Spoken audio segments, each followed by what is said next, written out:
योगिनी एकादशी आषाढ़ मास के कृष्ण पक्ष में आने वाली योगिनी एकादशी का महात्म्य ब्रह्मवैवर्त पुराण में भगवान श्री कृष्ण और युधिष्ठिर महाराज के संवाद में वर्णित है।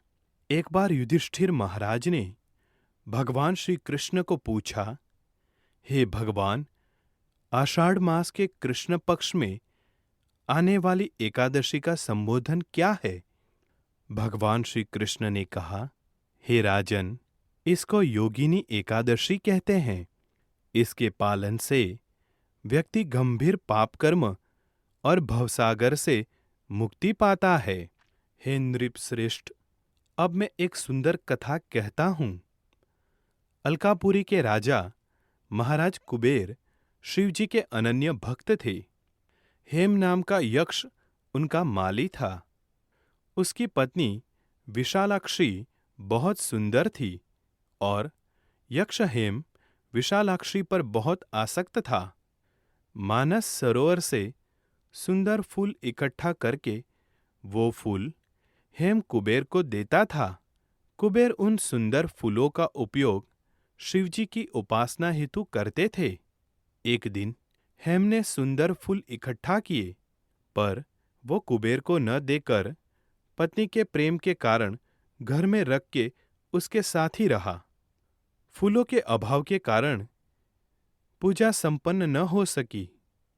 6 घंटे प्रतीक्षा के पश्चात कुबेर को अत्यंत क्रोध आया और उन्होंने अपने एक सैनिक को माली के पास भेजा। हेम माली के पास से लौटते ही कुबेर को उस सैनिक ने कहा, हेम माली घर में अपने पत्नी के साथ संग कर रहा है। यह सुनने के पश्चात कुबेर ने हेम माली को अपने पास लाने का आदेश दिया। अपनी भूल को जानकर हेम ने कुबेर के सामने आते ही साष्टांग प्रणाम करके हाथ जोड़कर खड़ा रहा।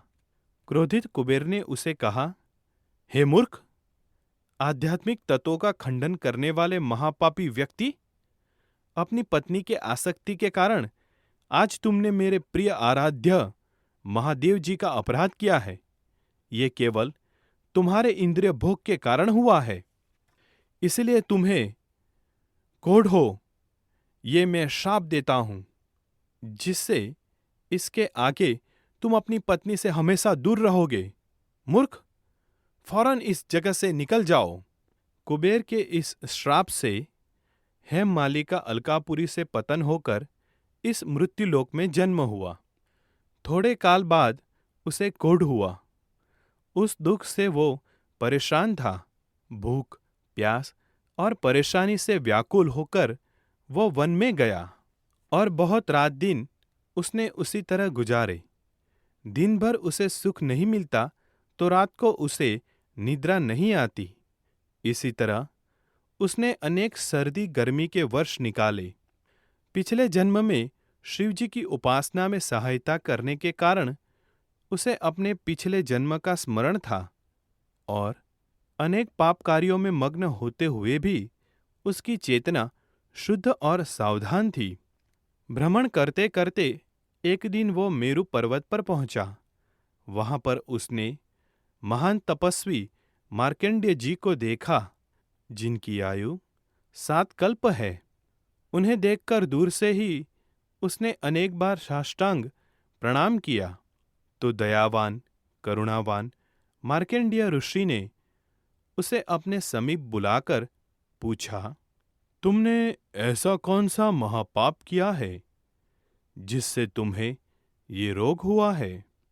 यह सुनने के पश्चात हेम माली ने सभी वृत्तांत उन्हें कहा और पूछने लगा, हे ऋषिवर, गत जन्मों के कुछ पुण्य के उदय से आपके दर्शन मुझे हुए हैं। कृपा करके पाप मुक्त होने के लिए कोई उपाय बताए।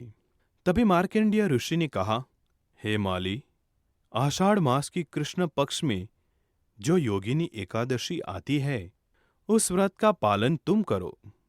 ऐसा करने से उस व्रत के प्रभाव से तुम सभी पापों से मुक्त हो जाओगे।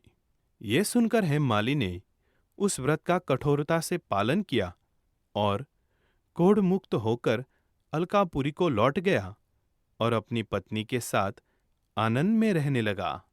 88,000 ब्राह्मणों को भोजन दान कराने का फल केवल इस एकादशी के व्रत के पालन से मिलता है।